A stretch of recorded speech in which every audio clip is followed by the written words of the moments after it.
Hello, sports fans, and welcome back to Overtime. I'm your host, Jordan Hiles, and today I'm joined by Maddox Miller, Annmarie Ciulla, and Gage Wellman. And we have a lot to talk about and everything in the world of sports. Starting off with our very own Kent State Athletics. They've had a pretty okay season so far. They have had two tough losses against JMU and NC State, out of North Carolina. But they beat Walsh, but I mean, they're a Division II school, so, you know, it's kind of... Well, with any season starting, you have to see what's on offense, see what's on defense. It's the dawn of the new season. I think obviously NC State is a tough opponent. It's from they're from the ACC. They play basketball in the ACC, yes, right? they play basketball in the ACC. So you're getting a high Power 5. Is there Power 5 in basketball? Yes, because the Pac-12 still exists. At the end of the day, you're getting an ACC opponent coming into the welcoming a MAC school that only played 9 players that game. 13th ranked in the nation. 13th in the nation as well. So it's going to be a tough sledding for a team like Kent to go into a tough environment like that. NC State loves their basketball. They're a big basketball program. I think Final Four last year. Yeah. Wow. It's kind of lofty for the Kent State women's team to go in there and with big expectations, but I think they performed well, only losing by, what was it, less than 20? 79 to 51. Yeah, 51 to 71. All right, so maybe it wasn't less than 20, but at the end of the day, this is a tough team, a tough opponent. I think maybe Maddox or Annmarie could. They also had 9 players in uniform, which was probably part of the reason why they lost, because only 4 subs, and North Carolina State probably had more players. Yeah. And when you have less players who are playing, you're going to get tired easily, and you're going to have to play through that. Yeah, especially because basketball is like a lot of cardio and running back and forth, but they probably ended up just taking a travel roster, I'd have to assume, but I'm not sure. Well, traveling 9 players, it is what it is. I think regardless, Kent State was going to be overmatched by NC State. I was thinking Final Four for men's basketball. I was about to say, DJ Burns. No, I was like, but if I remember correctly, the women's basketball team had a good run as well in March Madness. I remember because they're both teams at the same time are doing very well. Because that was a big deal. But regardless of that, they're 1-2 right now. JMU is a tough program to lose to, but they kind of have a bit of a refresher. They're actually going to stay in North Carolina to go play Elon University, and then their next game is against Duquesne. Those are hopefully 2 games that they can really figure out who they are. Should be 2 takes. I think. 2 wins. They should be able to get above 500 there, get to 3-2, and just really find their identity right now. Right now, it looks like Jenna Batch is their identity as she leads the team with 12.7 points per game. But you're hoping that we can get some more, or Kent State can get some more contributions from maybe some younger players, find some rising stars and whatnot. But this 1-2 start, I'm not too concerned about for this team. But yeah. And one thing, if I was a coach, I would say, let's get a lot of 3-point shooting involved. When I went to the Walsh game, reporting on it, I didn't see a lot of post play, although their center did a very nice job on the boards. What I did see was a lot of sort of Kenny Atkinson, Steve Kerr inspired play, a lot of shooting the 3-ball. And I think when you have a team in the modern era, you should try your best to space out, get your shooters out. I think when in the games against Elon and Duquesne, and then MAC opponents as well, you should try your best to get your shooters open, especially in 2024, heading into 25. Yeah, they won the MAC last year, correct? Yes. Yeah, so they're reigning MAC champions. How do you guys think they're going to do in the conference? You want to take that one? I mean, I think with any title defense, you kind of think, okay, we did it last year. There's no reason for us not to do it this year. Obviously, with the nature of college sports, seniors who were heavy contributors graduate, and maybe you lose some people to the transfer portal. But I still see Kent State as a very MAC competitive team, and I see no reason for them not to at least put themselves as a top 3 seed in the MAC and get themselves in good standing to go to the MAC tournament. But we have a long road to go until then. Right now, they need to focus on these non-conference games. I think as long as they can get above 500, if they drop a game to Elon or Duquesne, it's a little concerning. Definitely. But as long as they can go on a 2-game win streak, I don't know what the schedule looks like after that, but as long as they can pick up those 2 wins, there's no reason to be concerned. And as long as people like Batch and other veterans, juniors, seniors can add to the contribution, I see no reason for Kent State not to be a very solid basketball team. Yeah, exactly. But playing on the same court as the women's basketball team is the volleyball team, and they set to host Toledo this weekend. And unfortunately, it's Kent's very last weekend. They're celebrating Senior Day tomorrow. They have five seniors: Karina Salinas, Anna Shoemake, Brianna Burrell, Tylee Fuller, and Chelsea Harvey. And that's going to be a tough 5 players for them to let go. Definitely Karina Salinas. Definitely Karina And Anna Salinas. Shoemake, she's incredible. She's had a great year so far, hitting and blocking wise. But Toledo's having a tough road because they need to win out these next 2 games against Kent, which more than likely they will. But to get into the tournament, there's only 2 spots left. The 4 that already have made it are, let's see, BG, Western. Central Michigan, Ball State, and Central Michigan. Oh, Central. Okay. Yeah. So one thing and you said they most likely will. Let's hold off on that because this was a team, the Kent State Flashes. Are they in the midst of a terrible losing streak in a 2-win season? Yeah. Yes. However, they knocked Akron out of the MAC championship picture. So I'm thinking, look, Coach Eckerman, she knows what she's doing, but without a doubt. Anything that I've talked with her or heard her on the sidelines, she knows what she's doing with this team. And I think it would not be a shock for me, at least, to see a Flashes team rejuvenated and jolted by seeing Karina and Anna and Chelsea Harvey graduating. And seeing them, cheering on them from the sidelines, I would not be shocked if that propelled them to at least 1 win and against Toledo. A 2-win might be a bit lofty, but I think definitely, on a Friday or on a Saturday, you could see a 5-set game go the Flash's way. Yeah, especially on a senior night. And Toledo, Kent knocked out Akron out of the running. Who's to say they can't knock out Toledo as well? Because Toledo, these are must-win games for them. And also they need Ohio to lose to Bowling Green, which BG probably will take that. And they also need they need Eastern to beat Buffalo this weekend. So if that doesn't happen, then Toledo's out of the running either way. Well, I think another thing, we're talking about motivation here. Gage brought up seeing the seniors graduating. Another big motivation is just the idea of playing spoiler. Right. Playing spoiler to someone's season when your season's already done True. is such a high motivating factor across all sports.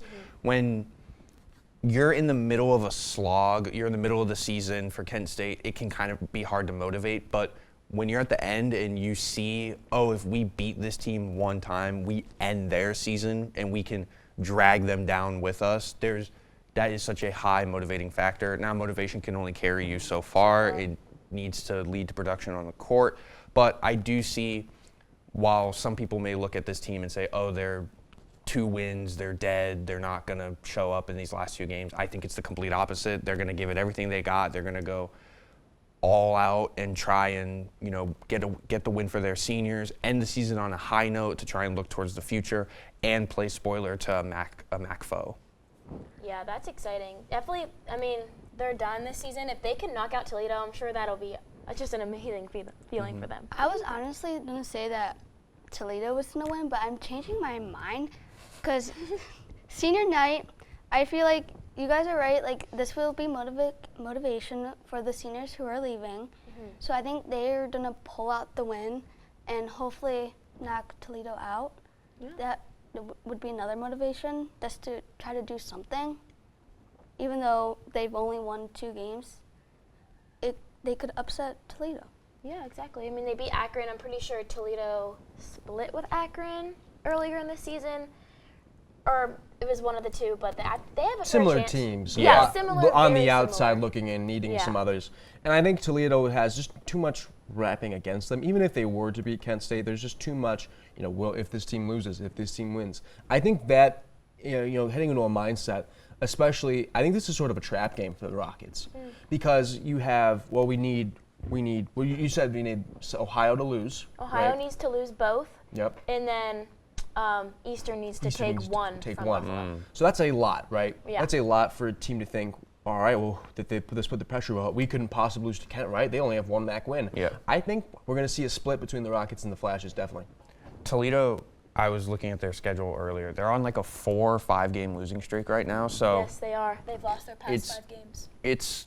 There's just a lot weighing on Toledo because if they win one of those games or if they win 2 of those games, they're heading into Kent State and being like, whatever, we're in the MAC tournament. Yeah. But now it's, oh crap, we've lost 4 or 5 straight and now we're heading into this team's home for their senior day, and we also need a lot of help.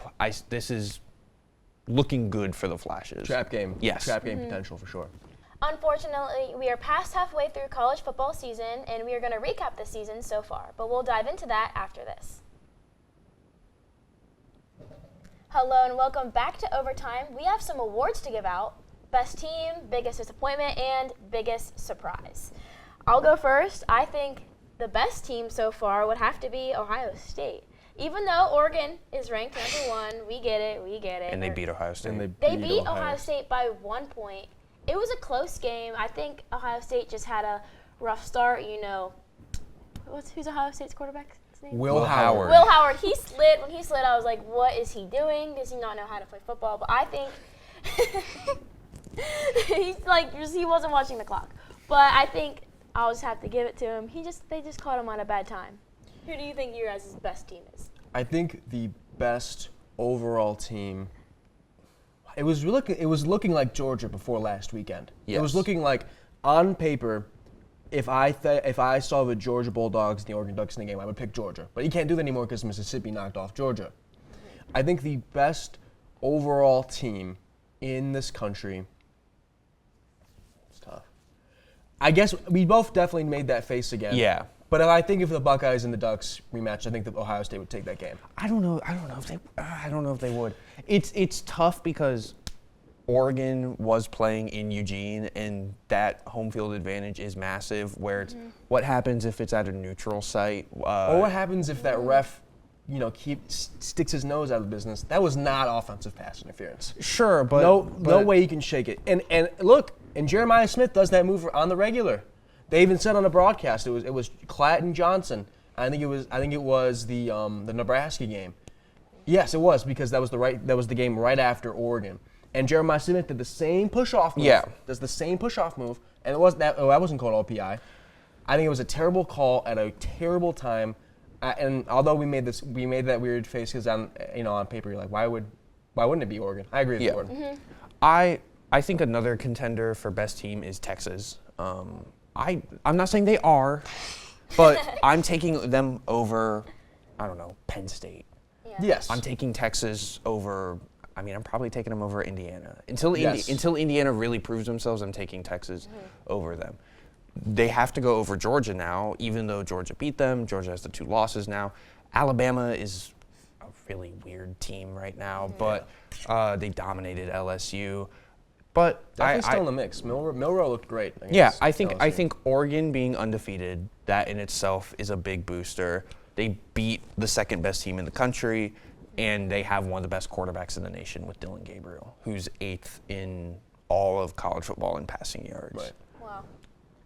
I originally was going to say Tennessee, and then I changed my answer to Indiana because they're undefeated right now. I think they're one of 2 teams that are undefeated right now. One of 3: BYU, Indiana, Oregon, Army. Yeah. Army. Yeah. Well, I picked them because they were undefeated, and some of their games they've won by a lot. Yes. Yeah, they have. They have been extremely dominant. I think they went down 10-0 to Michigan State, and they won that game by like 30+ points. So Indiana is a very good football team right now. But we'll get into this later. But we will get into this later. But FRAUD. Fraud. We'll get into it see. when somebody picks them for surprise. But Okay. Well, let's just skip to surprise because Indiana is my biggest surprise. I think I looked. They were 1-8 last year in the Big Ten. Something like that. They were bad. They were bad. They were Indiana. Were horrible, and now they're undefeated. 10-0 overall. That's great. And you bring in guys from the transfer portal, and you bring in guys from James Madison. But then you play Michigan State, and then you play Northwestern, and you play Michigan. I'm sorry, but they're not the Michigan of last year. No. They've lost players. I don't see anything from this Indiana team. I think that's great, But you know what is going to be their undoing? Hubris. Because that Coach Kennedy is so. He likes himself. He's very full of himself. He's very full of himself. He makes Deion Sanders look humble. Come on.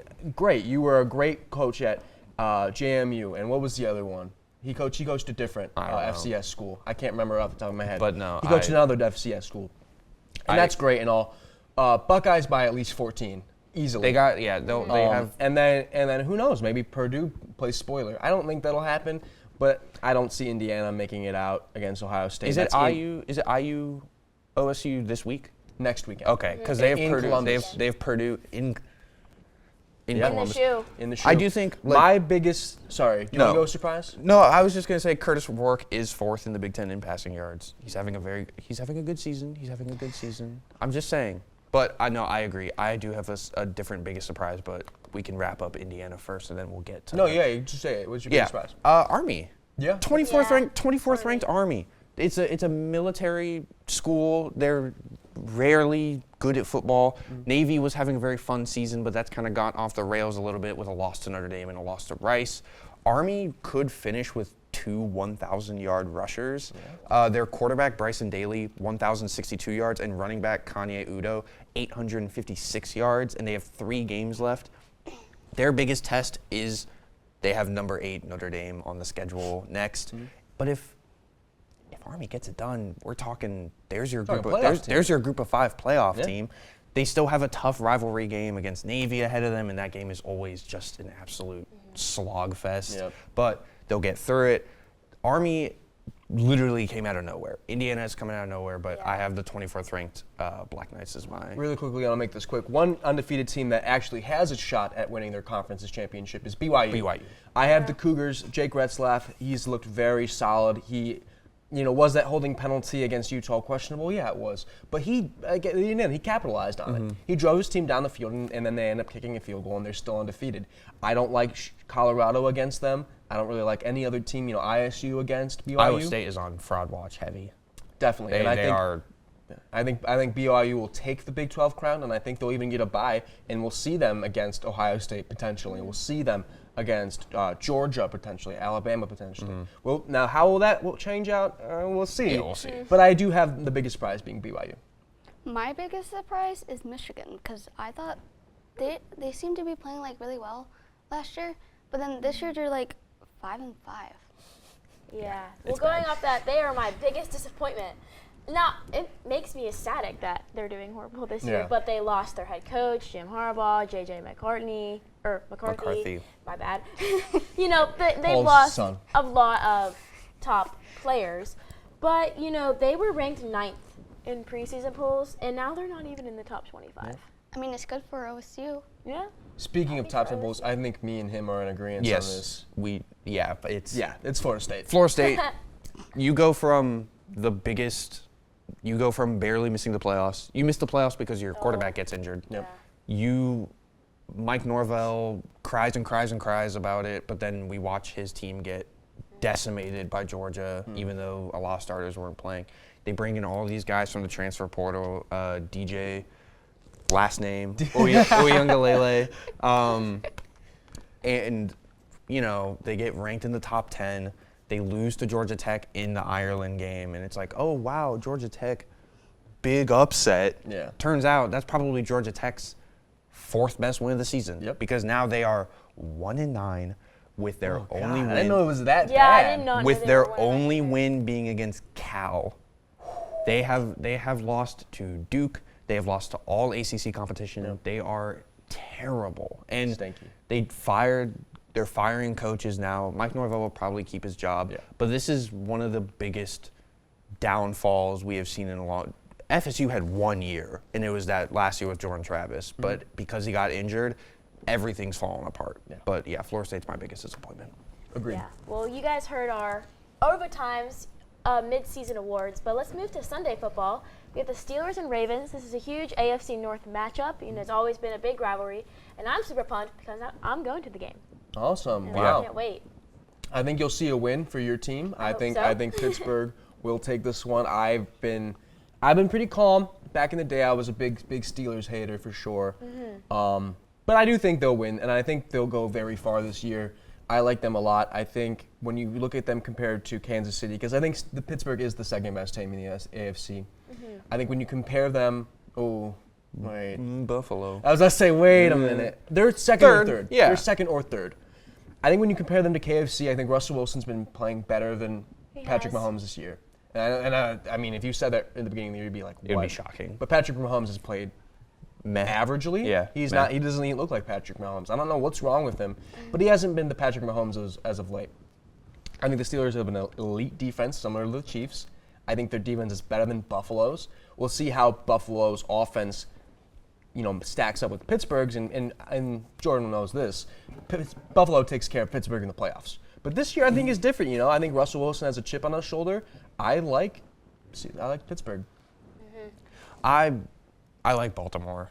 This will be a very good game, I think. The fact that it is a 1:00 matchup is a disservice, but it is what it is. Baltimore and Pittsburgh have had their fair share of primetime games this year, and so they got to play a 1:00 game eventually. Yeah, that's why I was surprised. Sorry, that No, it's you're not fine. a primetime game.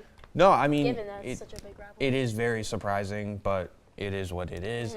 We're going to watch one of the best offenses in the NFL take on one of the best defenses in the NFL, arguably the best defense in the NFL. Lamar Jackson is having another MVP-type season. He's actually outperforming his MVP year from last year by about a country mile. And Derrick Henry is right now the best running back in the NFL, in my opinion.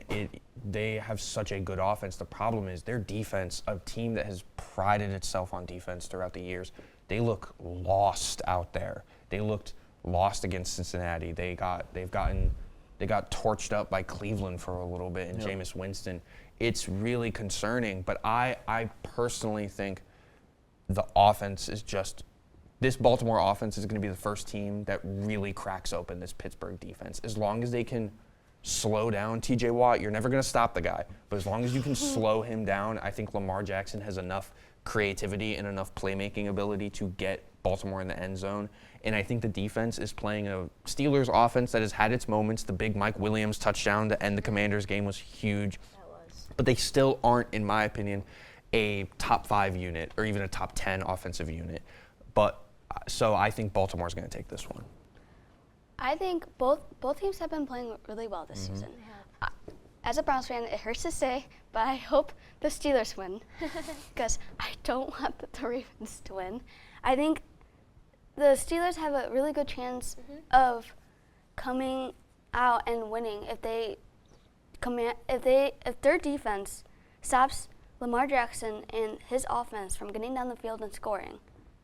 They score a lot on offense. I feel like they're going to do really well, and I think they're going to win. That's what I think. Yeah.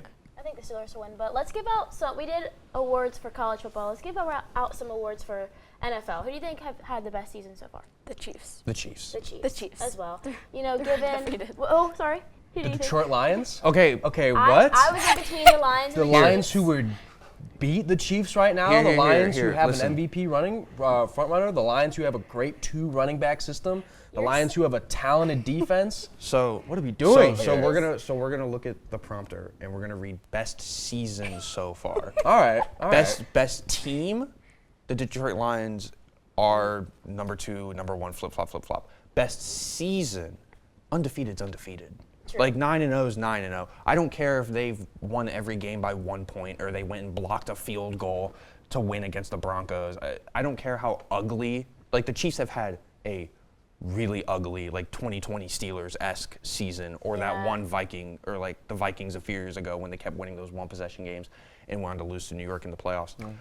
9-0 is 9-0. They have championship DNA in their blood. But can I ask you something? Yeah. If that field goal isn't blocked and a rookie Bo Nix wins in Arrowhead, are you saying, or would you still come on the show and say Kansas City's had the best year? Nope. No. There you go. But that's hypotheticals. And right now the record is the record, and this is like I'm wearing this. So 8-1 is really good. 9-0 is 1 game better. All right. I like your thinking because that is true. You Yeah. can't really. I hit would up- have said the Lions really. would be my second. Yeah, I was debating between the two, but Patrick Mahomes, he's had a not up to his par, but I mean, they're 2-time champs. Who's to say that he won't rise to the occasion, and they'll be 3 times. Yeah, I guess I'm just not confident in them as That's I fair. have been. That's fair. So But again, fair. I'm not saying I'm detracting from them, and I'm not saying they're not going to come out of the AFC. Because last year they looked bad too, to be honest. At some point, or in the midway point of last year, they didn't look that good. No. But again, he turns it up. Mahomes turns it up in the playoffs. They're going to get Pacheco back, which is pretty big. That defense is still great. Chris Jones, Karl Aftis. I think, though, I would not be surprised if the AFC is represented by Buffalo or Pittsburgh in the Super Bowl. Honestly, sorry. No, you go ahead. Speaking of the Chiefs, I feel like they're going to lose this week to the Bills. That'll be a That's gonna going to be a tough great game. It's going to be Yeah. a great game. I just think Chiefs, the regular season at this point just kind of feels like going through the motions. Right. It's like, let's just get through it. We're going to win our division because who else is going to? Once we get to the playoffs, then we can just be ourselves. I would not be surprised if Annmarie is right, and it was sort of like, I believe last year was the Kadarius Toney game where they did the flip and then it was ruled illegal, and then Kansas City beats Buffalo in the playoffs in Buffalo. Yeah. I would not be surprised if we see that this year too. Now, who do you guys think has had the worst season? Browns, You could give a few teams. Browns, Jags. Giants, Jaguars. Panthers. Panthers, you know. They won 2 games in a row for the Yeah, first time. they've had But some- it's they've not had very some life. surprising anymore. For the Panthers Yeah. to be bad? Yeah. I agree. No, I agree. They've always been an irrelevant team. Except at one time they made a Super Bowl a couple years ago. Yeah, no. They have two Super Bowl appearances in their franchise history. Yeah. Well, how many did the Browns have? Who has the most amount of championships in pro football history? The Cleveland Browns. Yeah. No, I do have a definitive worst. They don't have the worst record, but in my opinion, this has just been an absolute dumpster fire of a season. And it's the Jets. Dang it, you Jets. took my pick. It's the Jets. When you have Aaron Rodgers, you're expected to win football games. They're performing worse than they did with Zach Wilson. Yep. It's embarrassing. He should retire at this point. He- He's coming back for a whole year. He's coming back for a whole another year. He's coming back for one more. Maybe he Like, should, he got one more. He in got him. one more in him. Maybe he should go back to the darkness retreat He and think about his decisions. he said like a reason that they are losing is because they are having to like separate themselves from the ghosts of past failure, and it's like, what are you talking about? A legacy doesn't define what you are Eli this Manning. season. Okay, I'll stop. I won't push my agenda. Yeah, wait a minute. I But won't no, push the agenda. I think Jets- Brian Schenkel's somewhere. They should be just focusing on the future, like learn from their mistakes and move on, not focus on ghosts Yeah. or whatever you said. that was Sam Darnold's job. Right. But you bring in Aaron Rodgers, former MVP winner, and then, okay, he tears his leg in half. It's like, oh, bad. This year, it was all optimism. They sucked. Yeah. They bring in his best friend, Devontae Adams, and put Still themselves in a miserable cap And he situation. wanted to go to a good team, but he decided to go to the Jets because Aaron Rodgers. Because his best called friend's him there. and His best told friend's him there. to come. And if he wants to go to a good team and not be miserable, go to the Chiefs. Yeah. No, literally. You'll win a ring, or go to the Buccaneers, who have been playing well. Yeah, I mean, after the injuries, sure. Yeah. But, maybe if this was September, that'd be yeah. great. No, but If you don't mind, I'll stay in the Big Apple. And although the Jets were my pick, the Giants have also been pretty much Yeah, equally they've as been bad. bad, too. When you give a guy, listen, folks, Daniel Jones, what are we doing? What has this guy's career been? I mean, he gets drafted 4th overall, a quarterback out of Duke. They say, who is this kid? Why are we drafting him? Oh, because Eli Manning thought he was good at senior day, at the Senior Bowl, in Mobile, Alabama. I mean, what are we doing? Listen, and as Maddox said, the Giants did win a playoff game a couple of years ago in Minnesota against a good Vikings team, but they still had Saquon Barkley. I was going to say, They had he's Dexter the Lawrence reason on they that D won. line. They had a good secondary with McKinney. I'm just sick and tired of hearing about Daniel Jones. I mean, he's a waste. $40 million Hey, what man. about the Cowboys? They're my Jets of the NFC. Yeah. Where it's, they go all in Right. We're by going all in. signing Ezekiel Elliott and Eric Kendricks. Wow. And then now we have Jerry Jones going out when his superstar wide receiver is saying, hey, could we maybe, block the sun so I can catch the football? And Jerry Jones is, response is, well, let's just tear the stadium down. That is a response. That was a little disrespectful. Oh, it's extremely disrespectful, but no. Yeah, like if your players aren't catching the ball because of the sunlight, how do you expect them to win games? They put curtains up for concerts, but that's just that's me. That's that on the Cowboys. There's been a lot of Cowboys slander in the past. They've been miserable since 1998. I don't Jerry care. needs to sell the team Well, and keep them where they are, but The sky sell will the turn team. red before he yeah, even thinks about yeah, that. but Well, you guys heard all of our predictions and our awards, but now it's time for everyone's favorite segment, and it's called Start Bench Cut, where our producer Alex has us choose from 3 players, and we get to choose who we want after this. Hello, welcome back to Overtime. We're doing Start Bench Cut now, and we have a group of quarterbacks: Aaron Rodgers, Brock Purdy, and Jared Goff. So let's see. I love when my job is easy for me. Yeah. Start Goff immediately. He's been amazing this year. 5 minutes. But I guess we'll bench Purdy, That's fine with me. And let the old man go back to the retirement home where he should be. And Ouch. I'm fine with that. Goff, Purdy, Rodgers. I say that Jared Goff should start because he's doing well. Stats are skewed, by the way, because I agree with you. Lions' running game is better than all Yes. of those. I say bench Purdy, bench Purdy, and then get rid of Aaron. He needs to go. He's turning into the next It's Tom hard Brady. He needs because to Aaron go. Rodgers, he had just such a legacy. I think he just doesn't want to let it go. It's hard for people to let him go. But I think it's time for him to go. I mean, he does have the Yeah. most touchdowns out of all of them, but no, Goff has No. one more. Goff has 16. oh, 16. I was. Is this just reading passing right down. touchdowns? Because Goff also has a receiving touchdown.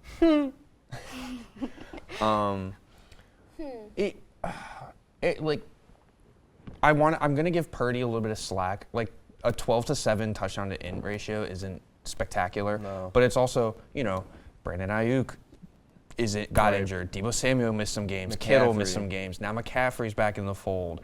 And Purdy does have the most yards. I think Purdy's definitely beating he just needs star talent Yeah, accusations. I think if you put, and I used to propel that narrative, I Yeah. think I'll stop because he's played solidly. I think if you put Brock Purdy on the Jets now, they'd be in a better position than they were if Aaron Rodgers would be. Yeah. Mm-hmm. I'm not saying the Jets are bad strictly because of Aaron Rodgers, because there's other things that go No. on. But I think they'd be a better team. I think I'd probably follow suit with Goff, Purdy, Rodgers. It's just, I feel like Brock Purdy needs a chance. Like, we need to give him a chance. yeah. No, That's what I think. I think the other issue with Rodgers is, and I'm looking at this as who do I want to win me a football game? Not if it was who do we want to build a franchise around. Rodgers has one more year. It'd be Goff and Purdy easily, fighting for that. But if I want someone to win me one football game, I'm taking Goff. The only issue with Goff, and we did this with the last start bench cut where it was the quarterbacks, it was Jackson, Burrow, and Stroud, is Goff is built by Ben Johnson, and he's built by that running game. So if you were to take the Panthers roster and give it to one of these guys, maybe Aaron Rodgers has a slightly better chance. I don't know. But I'm going Goff, Purdy, Rodgers, because Rodgers also isn't taking I'm a big believer in Jared Goff. He's not I think taking he'll Yeah. prove that this this postseason. season. Well, I think we were all in the same boat on that one. That was pretty easy, but unfortunately, that is all the time that we have today to talk about all things sports. Thank you, Maddox, Annmarie, and Gage, for getting into it with me. I'm Jordan Hiles. Have a great day.